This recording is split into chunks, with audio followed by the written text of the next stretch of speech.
Welcome to the podcast. In education, change isn't an event, it's the environment. Today, we are speaking with a leader who has made a career of navigating and leading through profound change in large, complex school districts.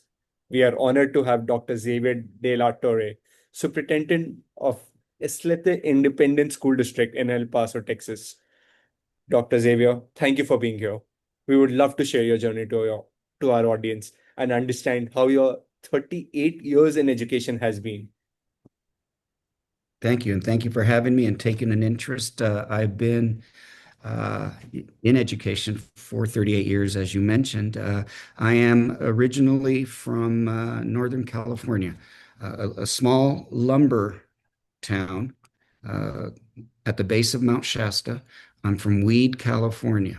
And how I came to arrive there is both of my parents were migrant laborers from Jalisco, Mexico. And they traveled almost 2,000 miles for one reason and one reason only, and that was to provide their future children with what was the best education on the planet back in the 1960s. And so we ended up living in this small lumber community in Northern California, about 30 miles from the Oregon border. Uh, I went through the traditional course of elementary school, middle school, and was very involved in athletics. And athletics was my primary interest, but it also helped me get to a post-secondary opportunity at California State University in Chico, where I majored in social science and Spanish. And shortly thereafter, secured a teaching credential. My first opportunity to teach was in the Capistrano Unified School District located in Orange County, California. I spent 4 years there before going back to Chico. Um, and being a head football coach and a head baseball coach, uh, spent 2 years there and then took a different assignment in the San Juan Unified School District in Sacramento, East Sacramento.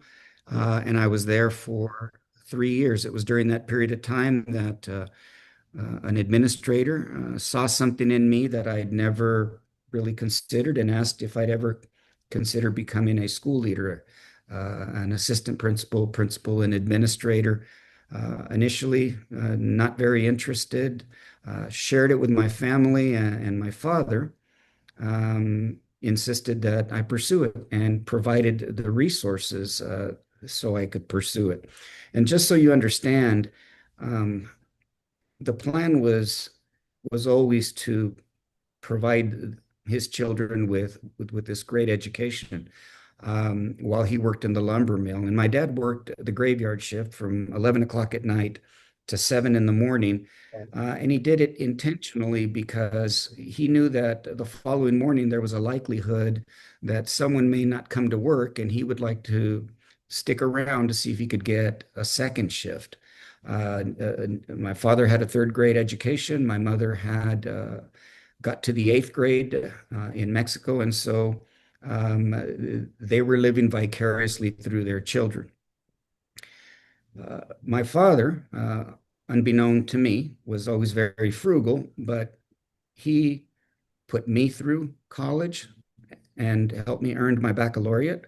My brother Felix, who lives in California, is an attorney. My brother Aldo is the president of a hospital chain, and my sister is a certified public accountant. And none of us were asked to pay for our baccalaureate degrees. My father paid for all of them. And he helped me attend the University of San Francisco, a private Jesuit institution in San Francisco, where I earned the master's degree and I became um, uh, an administrator. I became an assistant principal. I was an assistant principal for 1 year before I was recruited and asked to open a brand new comprehensive high school north of Bakersfield, Granite Hills High School, That was a rewarding and fulfilling experience for me, but it also introduced me to all of the different elements that make up an educational institution.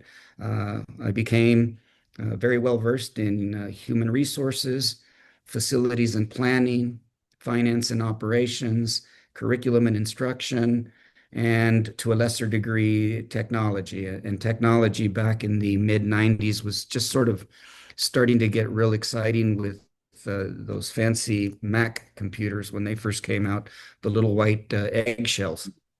And so I was the first principal and served in that capacity for 7 years. And during that period of time, I attended the University of California at Davis, and I earned a doctorate degree from UC Davis. And that's when I went into central office administration. I was the chief human resource officer and chief labor negotiator for the Elk Grove Unified School District, just south of Sacramento. I did that for the better part of 5 years, and then I somehow ended up as a superintendent in Texas, in the neighboring school district, Socorro Independent School District, where I spent 3 years, passed a facility bond in excess of $400 million, and was part of a team that built uh, two brand new high schools, three middle schools, and four elementary schools before I returned to Santa Clara County and was the county superintendent of school for Santa Clara County. An experience that I felt very uncomfortable assuming. I found that being a county superintendent was far removed from the students, the teachers, and the relevant work that was happening at an actual school district and in actual schools. And the position, no disrespect to anyone who is a county superintendent, not fulfilling, it was not rewarding, and it was extremely political.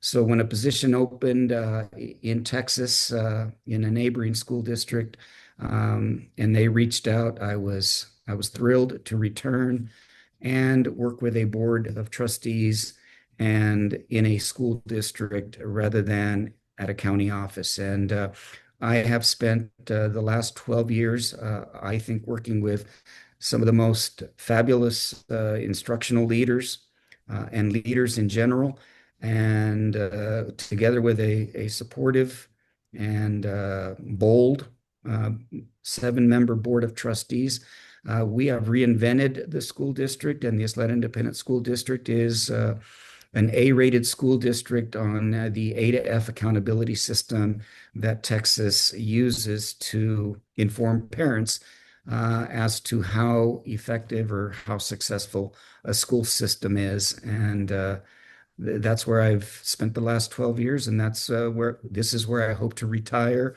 in the next 5 years. Wow. Your journey is amazing. And I must, hearing you talk about your father gave me goosebumps. I think I could seriously relate with the work which he's done, and the fact that he sent all you and your brothers and sisters to college was absolutely amazing. Like even from the graveyard shift to this. Yeah, Plus, it motivates you so that when someone has when a couple has made so many sacrifices and um, traded their life and the year of their life so that you can have a great experience, you feel indebted to them. And I think my brothers and I, my sister and I, always knew that the plan was that we perform well in school and that we be uh, that first generation of Mexican Americans that would go on and enjoy a better quality of life than our parents did. And we certainly did. And I can promise you that we did not go on many vacations. We did not eat out. We were always clean and presentable, but we didn't have a lot of the fancy tennis shoes and things like that. And when you're young, you don't understand. But when we got older and we realized that a man working an hourly job in a lumber mill had saved up enough money uh, to liberate us from having student loans or financial aid or having to work while we went to school. It just, I think, is a point of pride for all of us. Our dad is no longer with us, but he is every bit the reason that we are enjoying the lives that we're enjoying today, and my mother. So it is a great story, and I like to tell it, but it's a long story because there were so many interesting things that happened on that journey. And that's why I became a school teacher and why today I'm a superintendent, because I'm giving back to the institution or institutions that did so much for me and for my family, my immediate family. But it also changed the lives and the trajectory of the lives of my five children and my nephews and my nieces and now their children. And it all started with two migrants who left family to a foreign country where they didn't speak the language, where they had no friends, where the environment and the climate was completely different. It snowed in Northern California. It was very different than what they were accustomed to. They were isolated, and yet they did it all for one reason. And I'm sitting here telling you this was always part of their plan, and how they arrived at that, given the very modest upbringing both of them had, still escapes me today that they would think it important enough to leave everything so that we could be exposed to the American public school system. I think just the amount of effort that they have done, and being an immigrant myself, I can relate significantly to the work which they've done because it's not easy. We have all faced different challenges when we try to do something in a place which is not where we grew up, but we also call it home. It's culturally a little different. And yeah, kudos to everything which they've done and to you. And I think, and this makes me want to come towards something which is which you said few times is the fact that, and also the fact that you worked at a county, you worked at different large districts, some urban, some not so much. And how do you look at it when you walk into a district and someone's asking you to turn it around? What are the two, three key metrics that you look at to first diagnose the health of the current system? What are the vital signs you check? What's the 80-20 rule that you want to apply? What's the biggest problem you want to solve? And which is the opportunity you take, right? Like that's my first direct question towards your role here.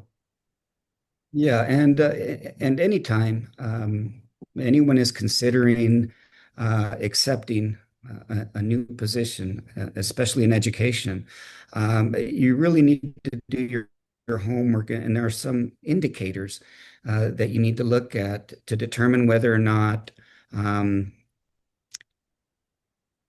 to understand the body of work and the context in which you're going to perform the work. And first is, of course, when you're a superintendent or a principal, there has to be a healthy environment and a healthy relationship between the instructional leadership and the elected board of trustees. And so one of the things that you always want to do is you want to look at minutes of meetings to see what they tend to focus on. You want to watch recordings to see whether or not there is a level of respect and a level of collaboration, because I can only do what an elected board allows me to do. And if they're not going to be bold, if they're not going to be innovative, if they don't recognize the problems, because the problems are easy to recognize even from someone outside.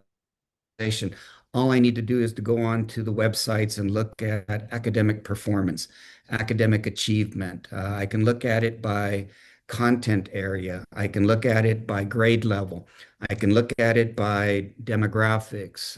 How do the Latino students perform in that system? Is their performance equal to the performance of an African American student or a white student? How does the district, what does the district offer in terms of courses and industry-based certificates?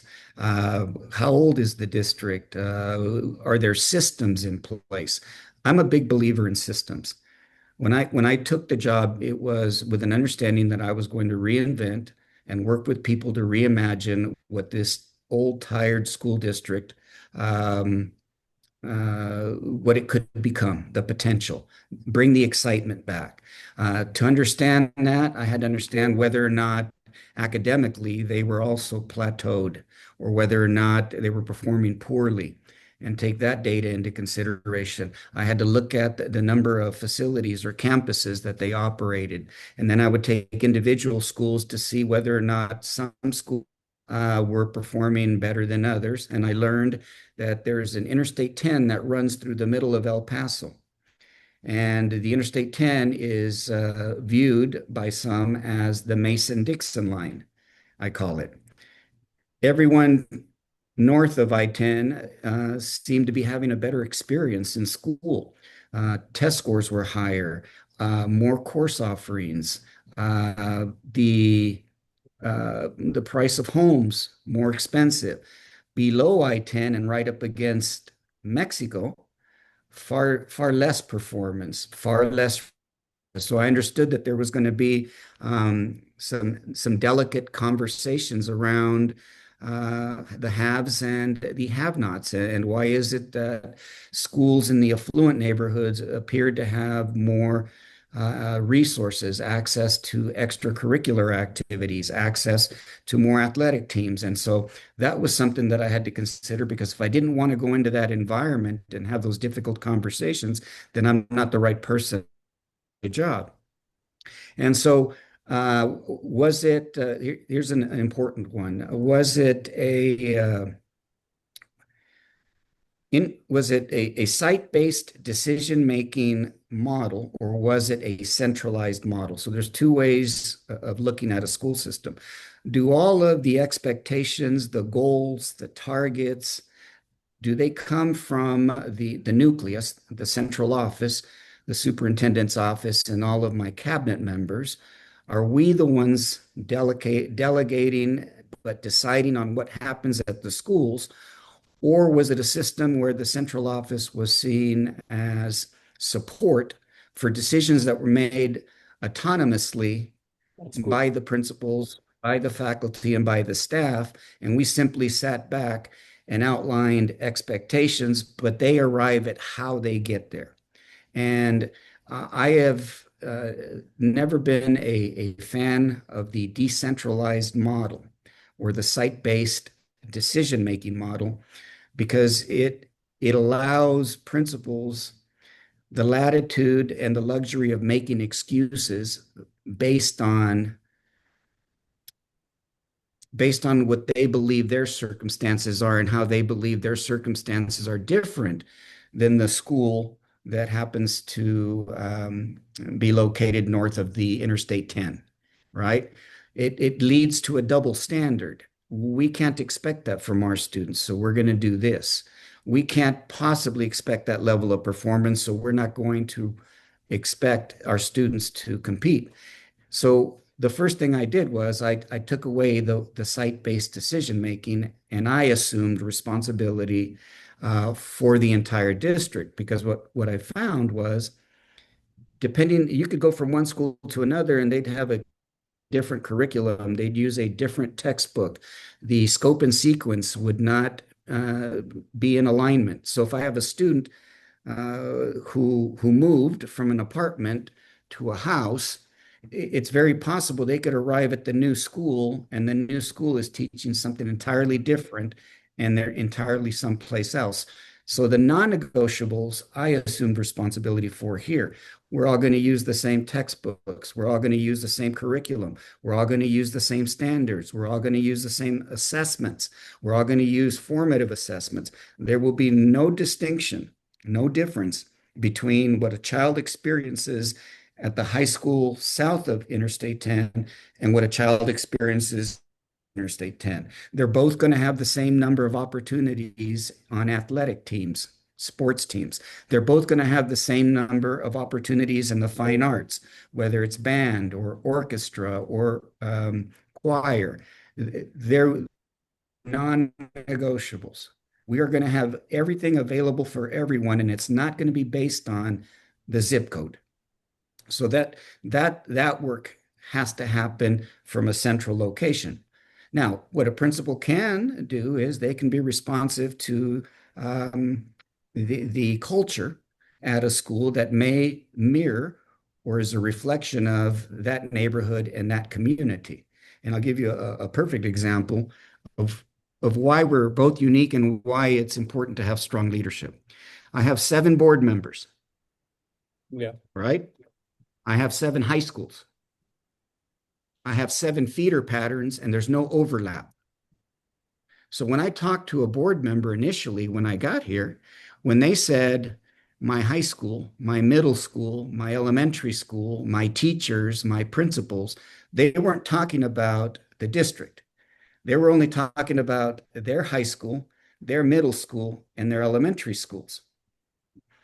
If a child got involved in a car accident or got knocked down by a car on their bicycle in area 1, there would only be one phone call from the board member, and it would be the board member in area 1. So the danger was in being the superintendent of 7 small and distinct school districts instead of one school Large. district. And so people always ask, where did you get the idea of calling the Ysleta Independent School District? We're known as the district. I don't know if you saw that in your research, but Yeah. we're called the district. And it was my way, my subtle way of trying to remind everybody there's only one district, right? And as board members, you are responsible for 32,000, 35,000, 38,000, whatever the number of students that we enrolled in any given year. They're all your students. You can't simply focus on the high school that is located in your neighborhood, your community, the middle school. You have to look at what is in the best of the entire school district. And that took some work. Um, and then as we started to secure these, they're called bonds. In 2015, we passed one for 430 million. In 2019, another 400 plus million, plus the interest. I made sure that the schools that we rebuilt and remodernized, because we were closing and consolidating schools that were under enrolled and bringing 2 campuses together, but we weren't moving the kids and the teachers from one old, tired, weary campus to another old, tired, weary campus to save money. We would actually build a brand new school for both campuses. And that took away some of the resistance when it came to closing schools or consolidating schools, because that can happen. So you look at all of these different elements that make up a school system, and then you decide whether or not you have the DNA, whether or not I have the DNA, the profile to do that kind of work. And there have been cases where I've not done my homework, because if I'd have done my homework, I would never have accepted the county superintendent job in Santa Clara, because it doesn't have the impact or the influence on what's happening in the school districts. I was responsible for 320,000 students in 38 school districts in Santa Clara County. But every one of those school districts have a superintendent. They have their local school board. They have their own teachers and principals.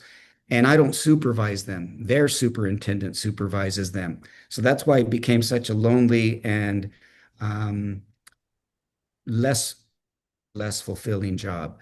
But yeah, those systems have to be in place, and those are the things I look for and that I use to determine what the body of work, what the context of the work is before I accept a position.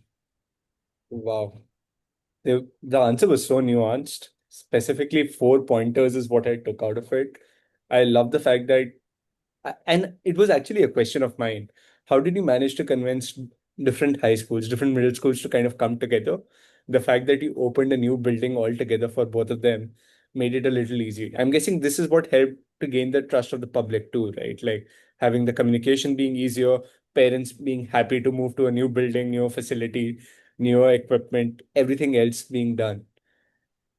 And did you And go ahead.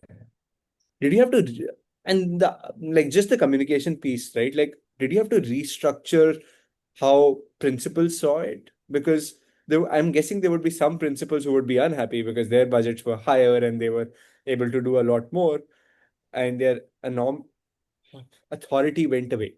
If if it's one district and one district applies to everything else, they would feel, hey, I could do this, now I can't.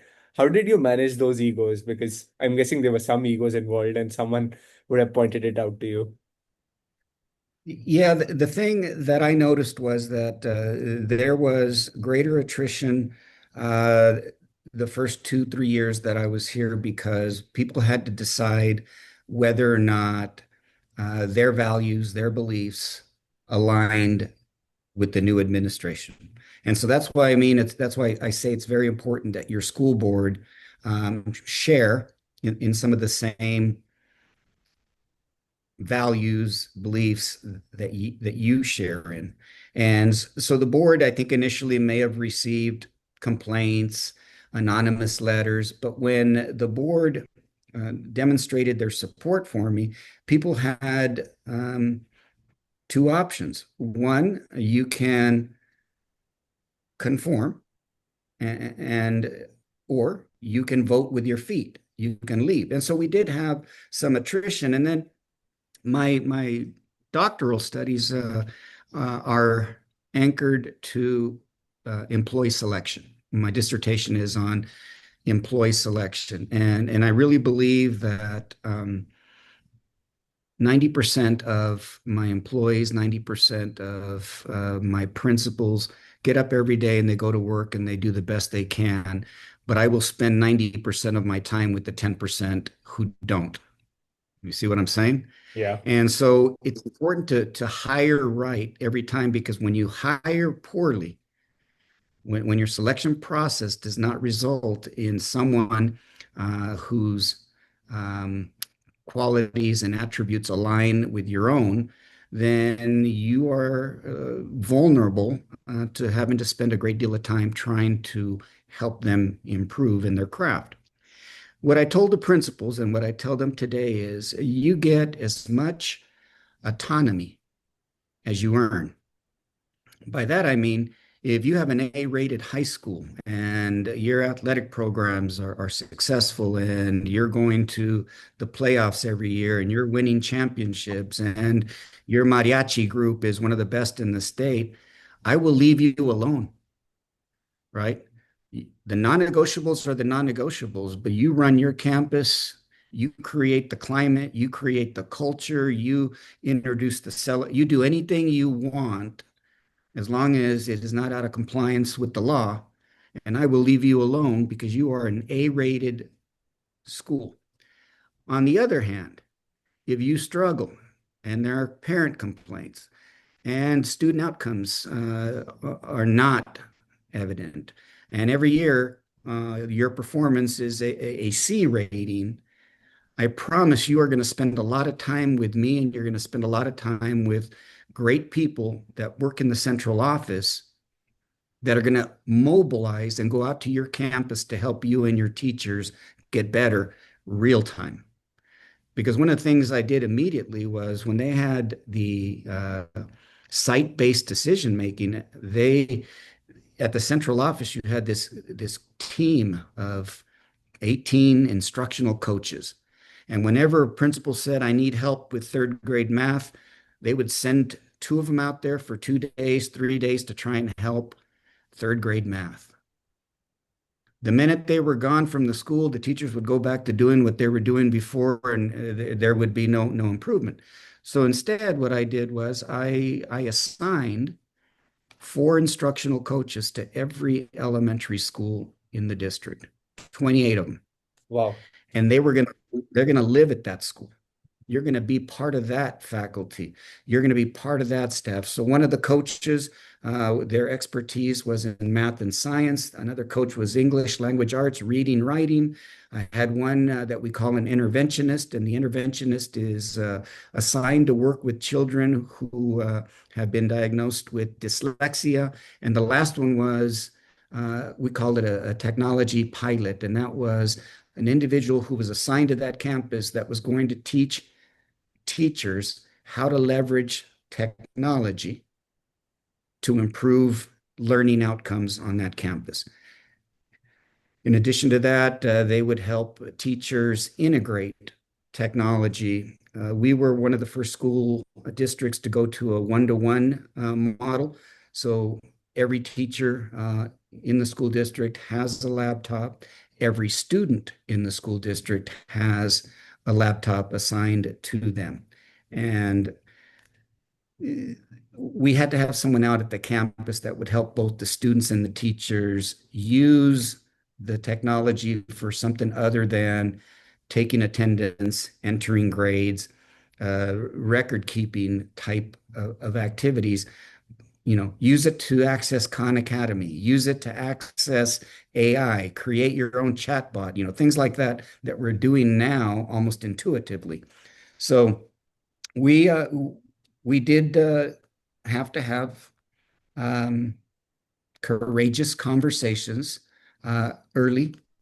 But I think that after people understood what I stood for, what my leadership model stood for, what the expectations were, the fact that things didn't change overnight, that I really believed that the systems that were in place were the systems, that we weren't always looking for the next best great thing or the next curriculum.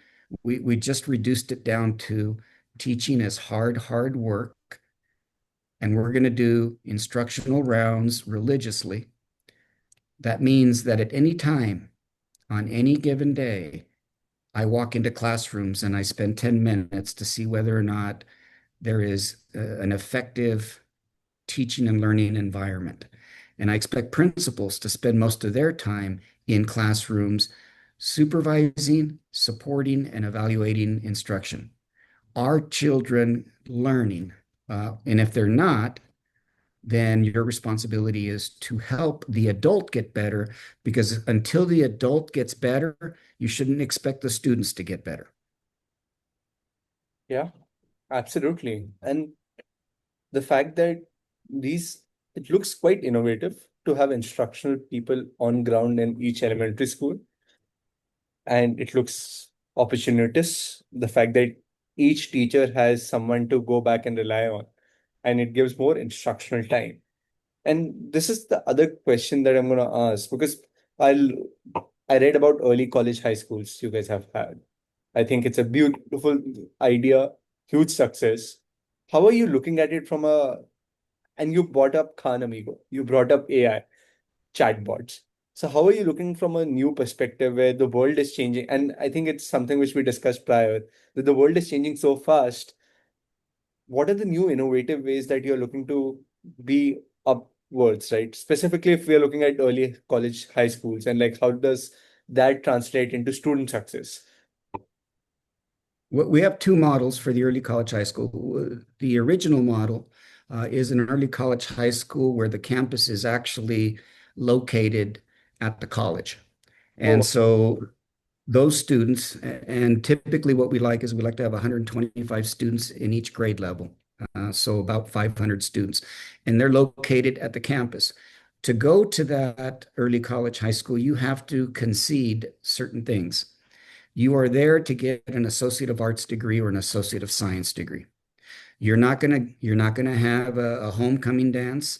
You're not going to be able to participate in on the basketball team. There are no athletics. Your fine arts will have to come from a club or a private tutor at home. We are strictly here to help you get your high school diploma and an Associate of Arts diploma or Associate of Science diploma.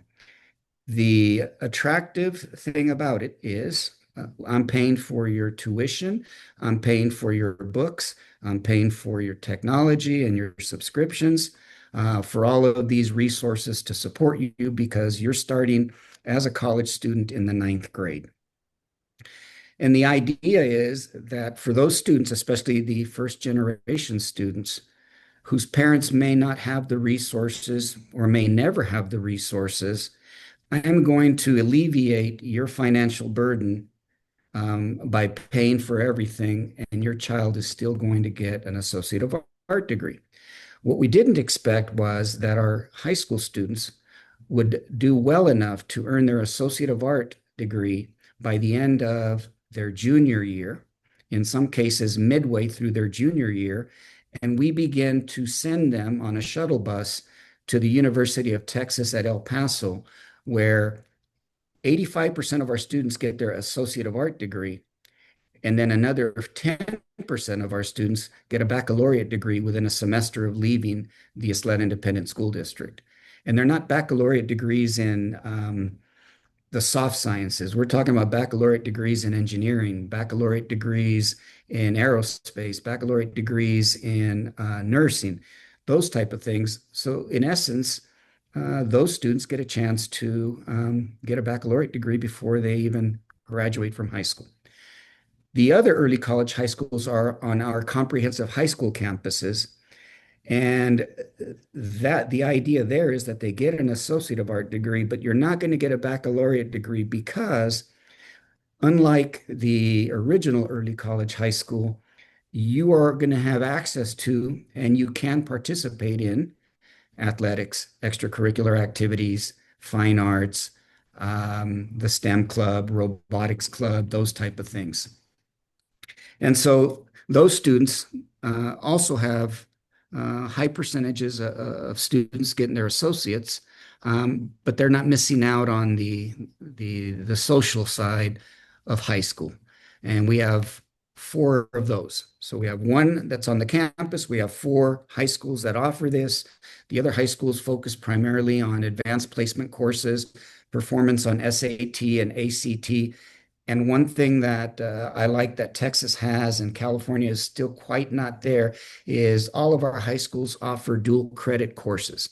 So students can take a dual credit course that may not result in an Associate of Arts, but it's transferable to any university in Texas as college credit. So that helps reduce the amount of time that they're going to spend in college, which again means that the parents and the student have less to pay to go to Yeah. colleges and universities. So there, when it comes to the artificial intelligence and some of the things that are coming at us today in education, because education is, especially with the new administration and some of the narrative, it is there's a lot of anxiety right now relative to artificial intelligence. I always tell people there's the traditional definition of change management, which is change that I introduce over time by providing inclusive processes, and that really relies on my greatest strength, and that is I don't have a lot of strengths, but the one that I think consistently has followed me throughout my entire career is I'm a great communicator, and I can get you excited about a vision that may start being my vision, but eventually becomes our vision, and it's something that you likely did not believe could be possible.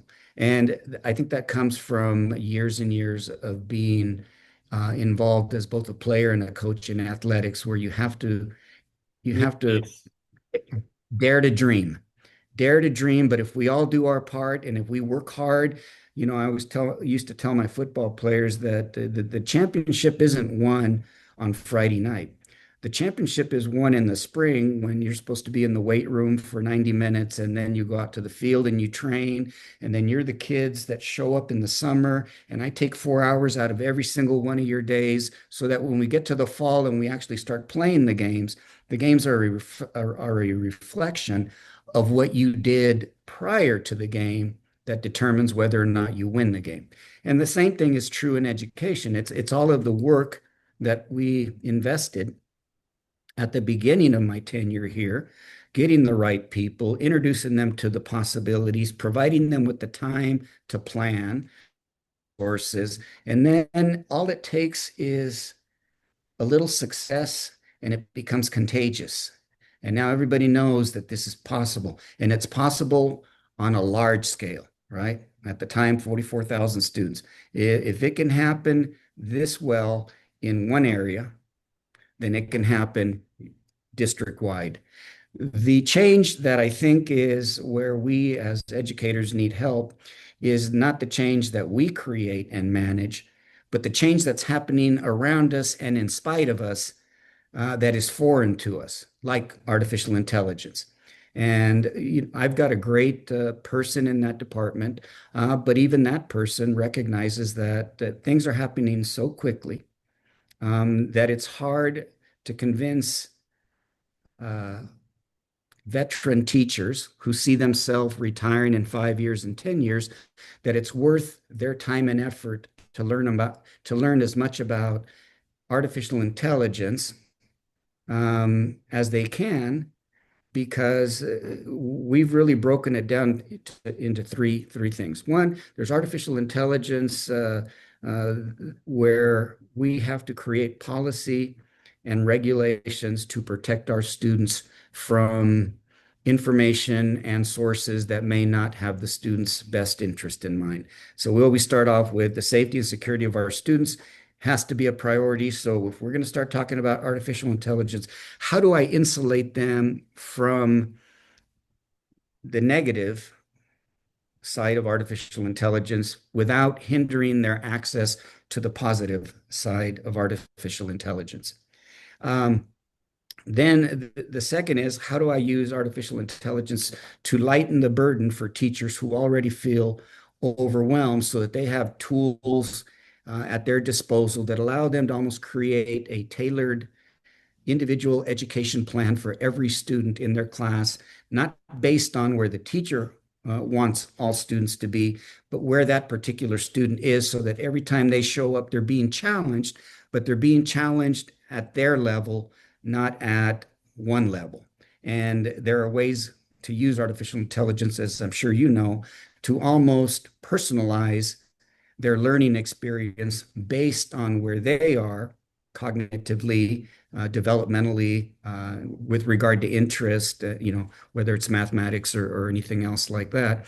And that's the one that we're really trying to focus on by providing the training for our teachers in district with support from reputable sources that have a better understanding of how AI can be used to improve student outcomes by helping the teacher either reduce or remove time-consuming processes. And by doing that, they can quickly assess and evaluate how individual students are doing, and more importantly, provide the support they need by using that same artificial intelligence.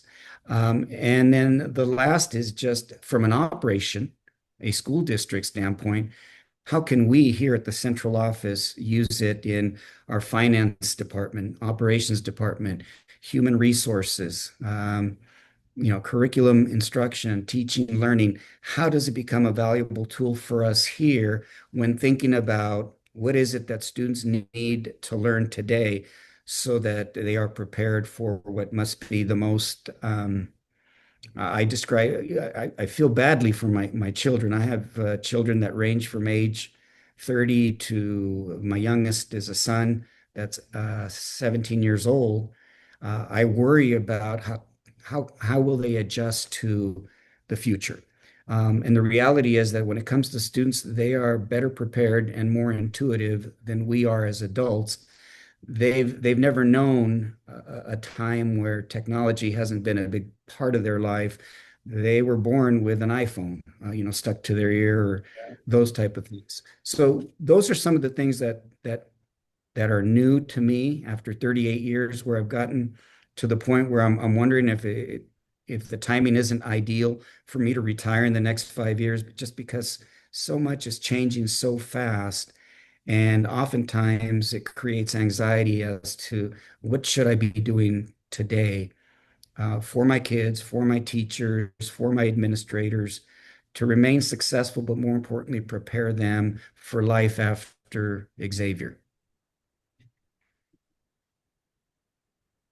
I can't believe how much we relate, specifically, and coming from an engineer who's based in Silicon Valley, I've seen it grow in front of my eyes, and I can't say I know it fully well. And I use it every day. I've built courses on it, I've built everything. The fact that it's changing every 6 months and we don't know where it's going to go, for me to tell you, hey, this is the best resource to use. At one point of time, ChatGPT was the best, but right now there's Gemini, there's Grok, there's so many others which have come in, and they're all tools which need to be used in the right manner, progressive manner, for us to be keep at it. There is no one. I think we work with enough number of teachers and superintendents where we say there's nothing which is you can't be fixed on one tool that you will learn and that's about it. It's not the old days. The only constant is that you're going to keep learning, keep revising. We've built out a community also along with it. What we have done is we have created a community of teachers who can come together and have a discussion. Hey, we use this for this particular purpose. It just helps for them to understand how everyone else is using the same tool. Maybe sometimes someone else has been more creative about it. Sometimes someone is has a very different lens. And I think one of my favorite examples someone did was to create for a elementary school, because that's where you don't want to teach to the average of the class, because at elementary level it's important to teach, meet each kid where they are.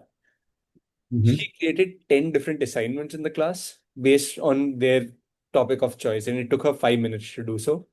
The assignment was similar but still different because she could choose baseball for the some kids wanted to do baseball, someone wanted to do a basketball topic, someone wanted to do something else, and she could do that because it's now possible to do that. Things Mhm. which as a teacher I never had the tool to do so is now in front of us to do so, and it's scary but it's also exciting. I think the exciting lens has to come out. Creating champions is super important. One of our school districts, it's I think it was Chris Child. He's quite popular. He's done 60 different professional development. He actually helps judges and everyone else in Manipur. Like he's really amazing. We're doing a webinar with him. And he told us that he would take teachers and train them only on things which they felt worried about. And if they came to him as a and I can imagine, because he comes from a tech background, that he's able to do so, that he could do a very hands-on approach on AI, and not everyone's capable of, like, everyone's not everyone's cup of tea. Everyone has their own skill set to look at. So but the idea of what he did of creating champions of AI within his schools kind of helped me realize that that's what we need. We need the younger lot of teachers to become champions for the older ones to come and ask from. We need that kind of a I agree. model. And it also ties to what you said And before. who I'll surely, Chris? I'm going to share this his LinkedIn profile. I'm going to Okay. share with, you all his details. Uh, and Oh, and before ending this, right, like I'm going to ask you something which my last podcast guest asked me, Alyssa Tormala. She's a she's a head of school for a private school. They have 5,000 kids. It's all online. But her question was very concrete. It goes, what are two concrete tips you could provide to other school leaders that they could implement tomorrow that would improve their productivity, improve their ability to serve their staff, families, or school culture? Something which they can do it tomorrow. Two things right at top of your head.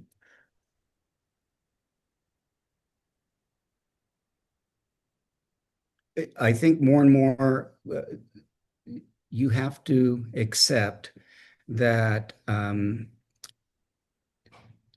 the institution that used to be so stable, the institution of education, has now provided two things that I think are important for every superintendent to understand. One, um, you're going to have to compete every day um, for your students. Your students and their parents have become clients. What I mean by that is they don't they don't have to rely on your traditional public school system anymore. They can, if they wish, enroll in a charter school. They can, if they wish, remain home and homeschool because there are resources out there where, as long as you have a digital device, a computer, you can go to school in any country on the planet online. They're going to have to realize that you're going to have to realize that if you irritate a family or a student, that they have the option of open enrollment in most school districts where they can leave your school district, they can drive down the road and go to another school district. What I'm getting at is that we've become just one source.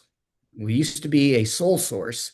Now we're just one source, and the parent now has the latitude, the liberty, the freedom to decide how they want to educate their children, how they want to expose their children. So it's important for me to have a relationship with my community, with the parents, and I rely on technology. I rely on a podcast that I do every other week where I feature either a teacher, a coach, a student, a musician. And when I do that, it gives the parents a chance to see that these kids, these students are having great experiences. I obviously do videos about once a week where I address the community and I make them aware of things happening, not just in the district, but happening at the state level and at the federal level. I recently did a video to explain to them what's happening with our federal funding, our title funding, that is intended to support our most disenfranchised students, and when we can expect to learn whether or not we're going to receive those resources. And if we don't receive those resources, what's the plan? And just having that constant conduit and access to the parents, your civic leaders, your business leaders in a community, the professors at the institutions of higher ed.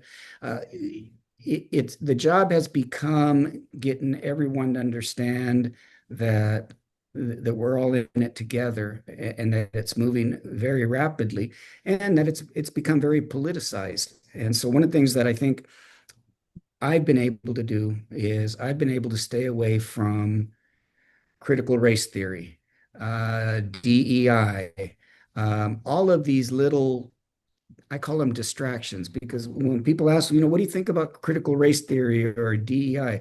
I say, I don't think about them at all. I think about my kids being able to read, write, think critically, problem solve, um, treat each other with respect. And I'm not going to get pulled into questions about, whether or not the Ten Commandments should be hung up in every classroom in Texas, as the new law requires, right? Um, and so I would say as a superintendent, focus on your community, become very comfortable with communicating. The other thing I always tell my principals is that uh, in private industry, when you don't perform, watch, the profit margin, you go bankrupt. I said, in education, we've always had a hard time having a candid conversation with poor performers. And I said, to be a good leader, to be a good administrator, principal, superintendent, you have to become very comfortable being uncomfortable. In other words, you can't keep giving people positive evaluations year after year after year, right? So I'll say to a principal, I'll say, how's everything going? We're doing good. Um, how is it that all of your teachers exceeded expectations on their annual evaluation, but your students scored at the 72nd percentile? How can they be exceeding expectations, but your school received a grade of a C minus? Do you see the misalignment there? Right? And what it tells me is that you have a hard time having a difficult conversation with a teacher that may not be performing well in the classroom. And I remind people that teaching is the highest form of voluntarism there is. Every day, a teacher volunteers and decides how much effort, how much enthusiasm, how much optimism, how much are they going to give that day? Because in too many school districts and in too many classrooms, the teacher shuts the door, and what happens behind the door is in complete control of the teacher. And if I decide I want to bring the A game, I bring the A game. But if I'm a little tired because I watched the Dallas Cowboys last night and had too many beers, and I decide that working at an A level, I'm going to pass out a worksheet and then go sit at my desk and drink coffee because I don't anticipate or expect, or it has never been common to have an administrator walk into my classroom because they're all sitting up in the office, right? Then one day the kid gets a great experience. The next day the student is left with his headphones on doing, independent work or listening to music. No, my principals and assistant principals know that they're expected to take care of phone calls and messages and emails before school or after school. During the day, I need you walking around and dropping into classrooms because the only way you're going to get a teacher to consistently perform at the highest level is if they know, if they understand, if their experience is such that at any given moment, the principal or the assistant principal or the principal and the assistant principal or the superintendent is going to walk in and stand in the back of my class for 15 minutes. And I certainly don't want them to stand back there and watch my kids do worksheets, right? And so we do what we call those instructional rounds that come out of Harvard, and we schedule them. They are scheduled, and that's the expectation. I'll tell you one other thing that makes a big difference, and you'll understand this. And I don't mean it in an ugly way, but there's one big difference between California and Texas. There is no collective bargaining in Texas. There are no unions. When we do something, we do it because I said we do it. In California, I'd have to work and negotiate and bargain and negotiate. Well, if you give us more money, our health benefits aren't good enough.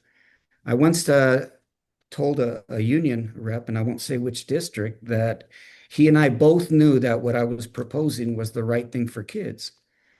And his response was, when kids start paying dues, I'll start worrying about the kids. At the moment, I represent teachers.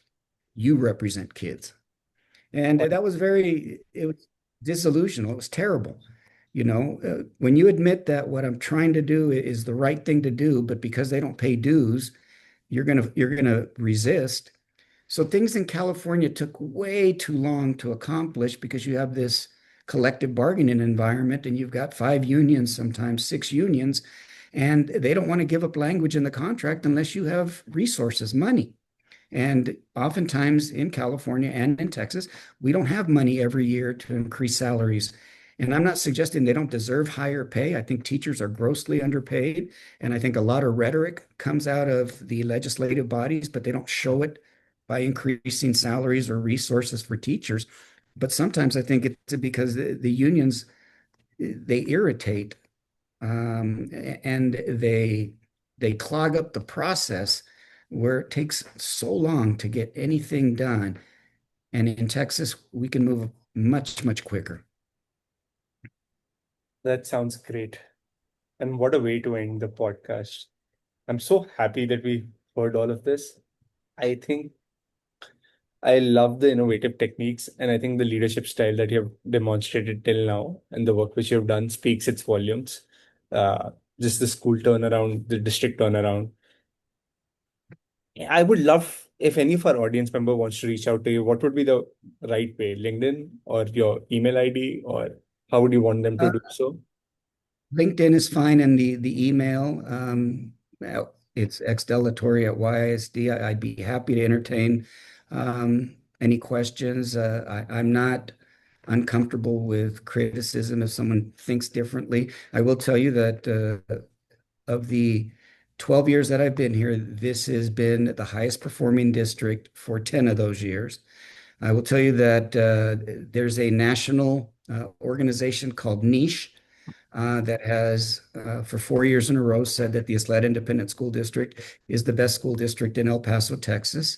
I will tell you that our they're called college career military ready percentages are higher than anyone in West Texas. And that we're the highest performing district in what's called the Texas Urban Council, which is made up of 12 very large school districts that include Austin, Alief, Aldine, Brownsville, Corpus Christi, Dallas, Houston, El Paso, Fort Worth, San Antonio, and there's no comparison. And so what we're doing is not common, especially with the demographics and the poverty and the abject poverty. The Ysleta Independent School District for during my tenure has is bucking conventional wisdom. You wouldn't expect this kind of performance. So I let the body of work speak for itself. And I by no means do this work by myself. It takes everybody. But that is the culture now in this school district. And we have every expectation that when they release the 2025 A to F ratings on August 15th, that we will be the highest performer in the region and that we're likely going to be, our preliminary projection shows that we'll likely be between an 88% to a 91%. So it's either going to be a high B plus or it's going to be a low A minus, and we'll wait and see how that goes. Best of luck for it. I think it's going to be A plus soon enough. A minus to begin with. That's what we wake up every morning trying to do. Thank you so much, Xavier. It's been a pleasure. Thank you. Send me